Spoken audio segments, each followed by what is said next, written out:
Always ends in zombies. I love it. Who doesn't love a good zombie musical now and then? All right. We're going to do something. It's going to be a little bit different. We're going to do a travel show. And who's going to be it? Ken and Ruth here. Ken and Ruth.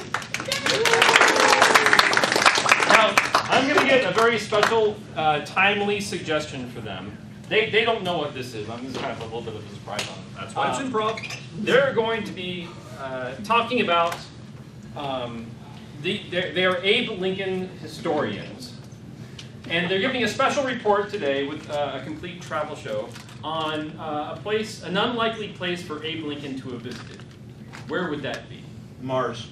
Mars. Now, they're going to have the rest of the people come out and become the pictures of this travel show of Abe Lincoln on Mars. So, our Lincoln historians, please take this away.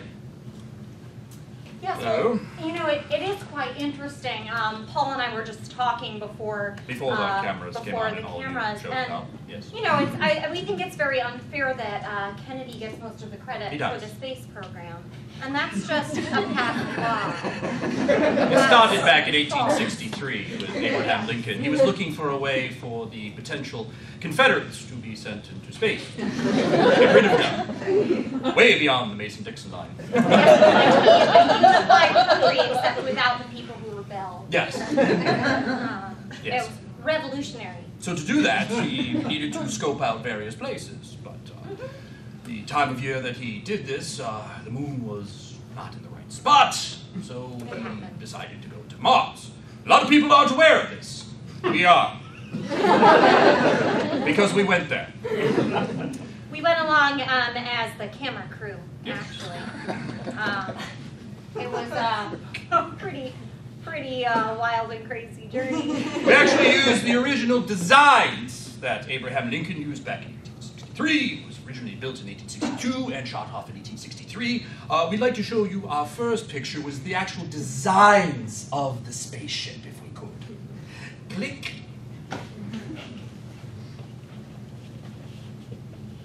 Click.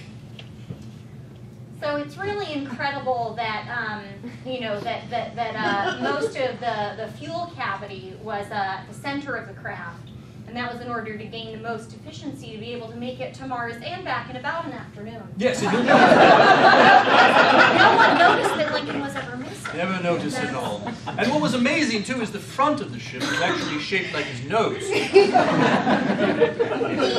about fear, but then realized that that would probably break up as he exited the Earth's atmosphere. Yes. And so I think it was you, Paul, who actually advised him against that. Yes, yes. Brilliant. Yes, back then in a previous life. So we built the ship, and we decided to test it out for ourselves, and we went for the afternoon to Mars. Quite a lot. Honey, I'm going on a lunch break. I'm going to Mars. A lot of people didn't believe us, but there we were. We'd like to show a picture of us in the crew, if we could. Click. Click. There is a whole group of professional astronauts out there, but we thought, why not ask some prisoners? Yes. As you can see, we were both very happy because we both did the big thumbs up. And we actually found an Abraham Lincoln impersonator who came along. And we found a platypus that we brought along just for good luck. I love the name platypus. Oh, it's almost as good as Coco. Yes. Yes. Oh, yes, and then there was Captain Joe. Yep. Yes. Who insisted on driving the ship, didn't let us have any fun whatsoever. You see Captain Joe pictured all the way to the left. Your left, my right. Maybe yes. we should move on. Maybe, yes, yes, please. Click.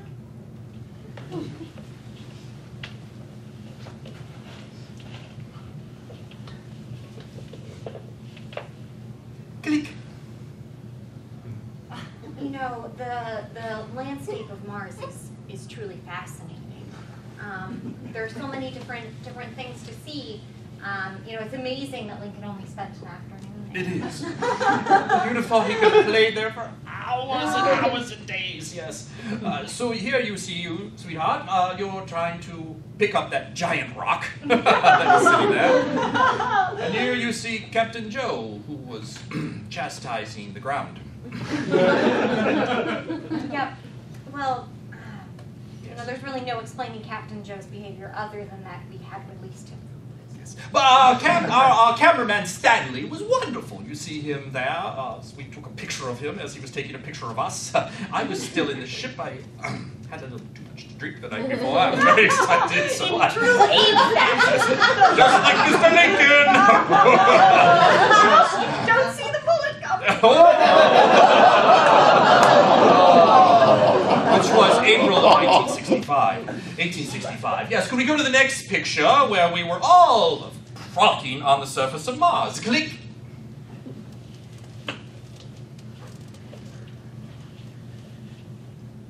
Click. Yes, we brought the disco ball.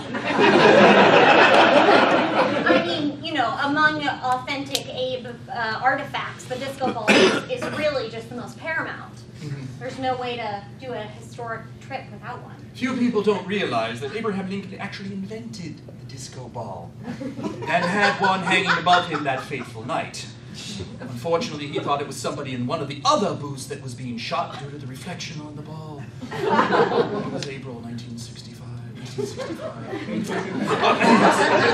So anyway, we were having a nice, lovely disco dance. Captain Joe even joined in and actually somewhat seemed human that day.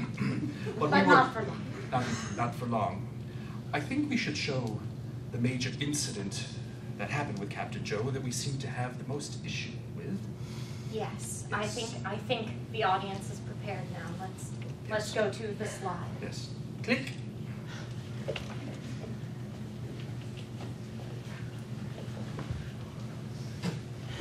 Click. Captain Joe was a gynecologist. And did not take the day off. Captain Joe brought his work with him on board the ship. You know, not all of us have, you know, universities with flexible leave times like historians do. You know, we have to be respectful of other people's work schedules. And we weren't really counting on the extra weight of Captain Joe's patients. Maybe we should show this better. I think we have another shot of this turned 90 degrees. Oh, yes. Click.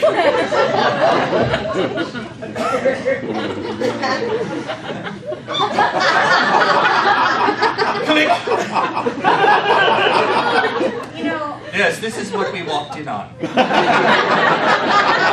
think that after this horror, it's really important to show how we all came together as a crew, Yes, and we could really feel the spirit of Lincoln we could. around us. Around everywhere. Yes, let's show that, shall we? Click.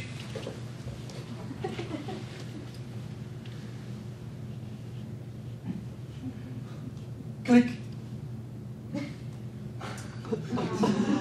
Our Abraham Lincoln impersonator brought some extra beards. And we all put them on. You can't understand. It's just, you feel like what it was back in 1863. To be back in that moment. To have felt what Abraham Lincoln could. You could see the tear streaming down on my eyes with a big look. And when we all got together and sang that song that Abraham Lincoln loved so much, Rocket Man. And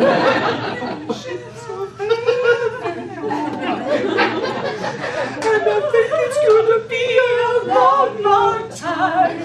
Touchdown brings me down. Thank you so much for sharing our afternoon to Mars with us. And if you ever get a chance to go to Mars, don't bring Captain Joe. Ever.